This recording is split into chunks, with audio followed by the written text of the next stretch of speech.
getting Kanaya ready for her traditional wedding. First things first, I'm just cleaning up the brows and then applying the foundation with a beauty sponge, and then applying some concealer under the eyes, on the forehead, the chin, the usual places, and blending it out with the same sponge and setting it also.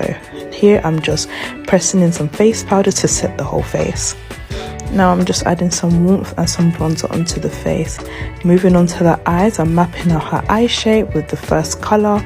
She gave me complete creative control, so I knew I wanted her eyes to pop. I wanted it to be deep but not too dark where it just seems like I don't know what I'm doing. So yes, I was very happy at this stage. I always look back at my work and I'm just continuing to blend. Now I'm adding the gold onto her eyes. This is the Jaclyn Hill Neutrals palette, and I'm adding some pigment on top. Filling in her brows very lightly. She doesn't like thick brows, she likes her brows thin.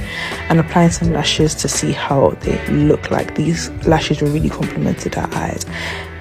Adding some orange blusher, my absolute favorite. Oh, look how pretty she looks. Then I'm finishing off the eyes with just smoking out the lash line, and then I am moving on to the lips. I opted for a red lip for her first traditional look, and I took a lot of time with this. I think I took about 10 minutes just, you know, making sure this red lip was how I wanted it to be.